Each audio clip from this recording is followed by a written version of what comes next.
Salam olsun. Deməli, əziz dostlar, Neftçilərdə bir ailə var. Daha doğrusu tərk edilmiş bir ana var. Qonşular mənə tez xəbər elədi ki, belə bir qadındır. Uşaqları atıb gedib, bacı qardaşı atıb gedib. Nənəni bu vəziyyətdə qoyub gediblər. Belə bir vəziyyət. Danışa bilir.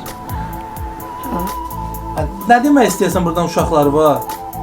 Nə demək istəyirsən uşağı var? Yoxdur, hanı var? Sən necə yoxlamır? Məni baxsınlar. Bunu demək istəyirsən tək?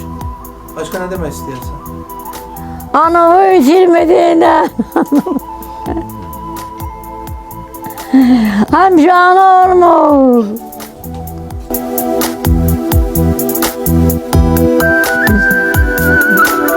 Bibi, necəsən? Vəziyyət? Yaxşısan? Bilirəm. Neçə yaşın var sənin? 67. 67 yaşın var. Nə deyim valla, deyiləsi nə var? Siz qonşususuz? Sizin adınız nə oldu? Arzu. Hə, Arzu xanım. Bu xanımın adı nədir? Mahur. Mahur. Uşaqlar qoyub gedib. Yəni hədə belə bax elə 10 gün bu burada belə aşsızdı. Mən gəlməsəm bu ölürdü, Allah hamd olsun. 10 gün açsız qalıb burada. Bu evdə kiraya qalır. Yox, öz evi. Öz evidir. Uşaqları atıb gedib.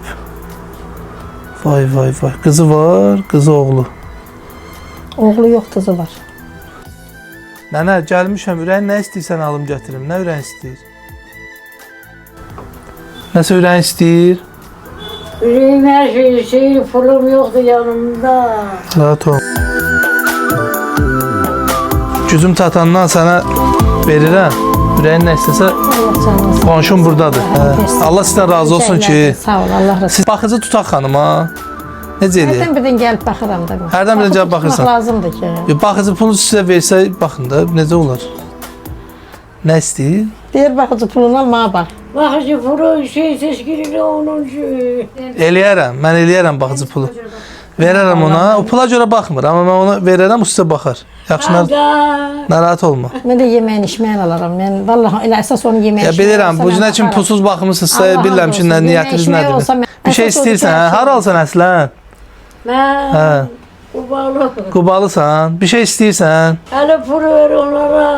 onlara pul verin, narahat olma, Bizə yaxşı. pul lazım deyil, başına dönür. O özün borclu istəyirdi, ona görə, hə, özün borclu Tez-tez istəyirdi. borçluyam elə bil, borclu deyil. Narahat olma, mən də yanındayım sənin, yaxşı? Can Allah sizi Var ol, var ol. neyinin sözünü Sağ ol, Allah'ın demeyirsən. əvəzini Var ol. versin.